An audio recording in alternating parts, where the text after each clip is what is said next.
Hello, my name is Dan Fernandez, and I am a faculty member at CSU Monterey Bay, and I'm also the principal investigator on the ESTA program that many of you here at the aquarium is part of.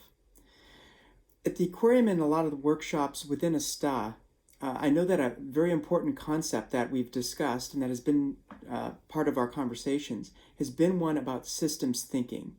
And that's been a core of a lot of what we've engaged with so far during our time together. What systems thinking does is it allows us to at least attempt to gain an understanding of the world around us and how different things in the world are interconnected with one another and how multiple factors interact to produce results that we may never have expected and often may never have even considered. One example that I know the aquarium has talked about is regarding whales and how we once thought that whales consumed the same food on the food chain that eventually we will eat. And so that we thought, well, if there's fewer whales, then we'd have more food. So that provided added justification, unfortunately, for killing many of these magnificent creatures. Little did we know that whales are actually a critical part of the food cycle and the nutrient cycle in the ocean ecosystem. So when we kill whales, there's actually there end up being in the long term, less food, less fish for us because the whales were such an important part of the ecosystem. It's a very unexpected result, but it demonstrates the complexity of the systems that we're often trying to grapple with. One of the things that is true, fascinating, and somewhat of an oxymoron within systems thinking is despite the fact that systems thinking came from a mechanical source. I mean, we used computers to figure it out. We use mathematics and engineering to generate the theories behind systems thinking. And they were implemented with systems thinking was implemented with the idea of attaining control and perfect understanding. That through systems thinking, practitioners inexorably confront our deepest human mysteries. That is, systems in science and nature and the world around us have what are called self-organizing and nonlinear feedback, which makes them inherently unpredictable. We don't know what's going to happen next. They're also not controllable. And as you probably know, trying to foresee and prepare for the future with perfect accuracy is impossible. We've all tried it at some point. I'm sure you have too.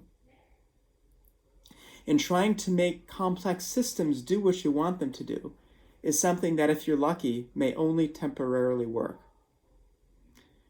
We can never fully understand our world. And science itself, whether it's from quantum physics to chaos, leads us into what we consider irreducible uncertainty. And so this makes it impossible in our traditional role of trying to conquer everything. We call it the omniscient conqueror. For us to find scripted, proper, and sustainable relationships to each other, to our institutions, and to nature itself. So we can't be the omniscient conqueror and expect to have these great relationships with ourselves and with nature. So as scientists, this can be pretty hard to take because we're taught that everything is understandable and reducible to basic principles. But I want to quote something from a book by Donella Meadows called Thinking in Systems. And here's what she says. She says, as far as what can we do, she says it takes a different kind of doing. The future can't be predicted, but it can be envisioned and brought lovingly and gently into being.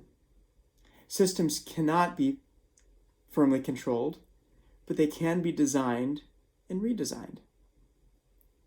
We can't surge forward with certainty in a world full of surprises, but we can expect surprises and we can learn from them.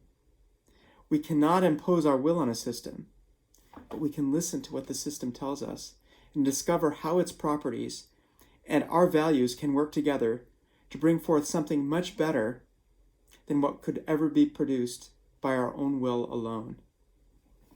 In other words, Meadows continues, we can't control systems or figure them out, but we can dance with them. This idea has been sitting with me for a long time, and it got me to remember a song written by a local poet and troubadour who was also a friend of mine. His name was Rick Maston, and he lived in Big Sur. And one of the things he was known for was a song that he wrote, a beautiful song that I think artistically demonstrates to me and poetically demonstrates how dancing is a systemic form of life and how dancing is something we're doing all the time in our life. And you're now going to hear me play this song on a mandolin for you.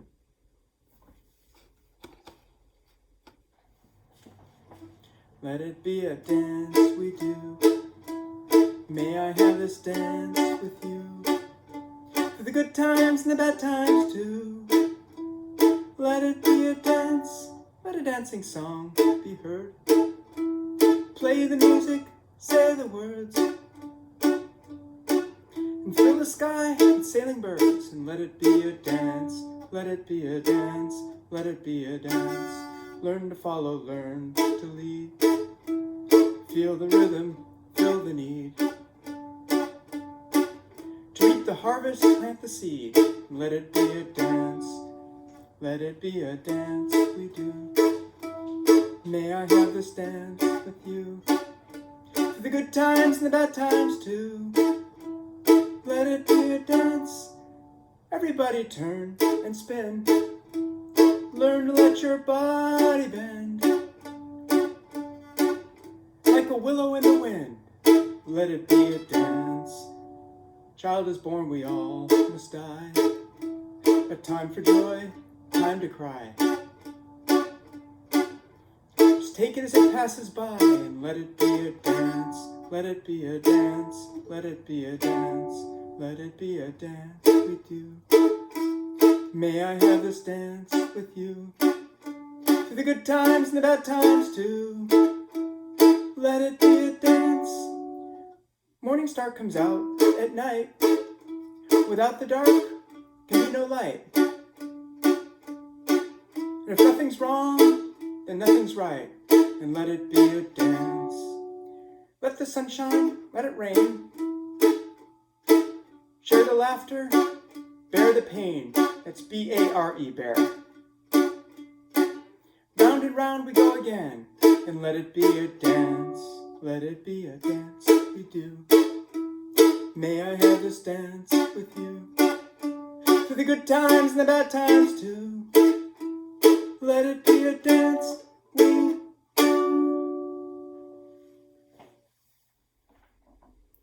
Yes, let it be a dance. Let life be a dance. Because we dance to dance, not to go anywhere. And let it be a dance. Let life be a dance. Because within the dance, we move easily with the paradox, knowing that for each step forward, there must be a step back. And anything else would have us marching away from the music.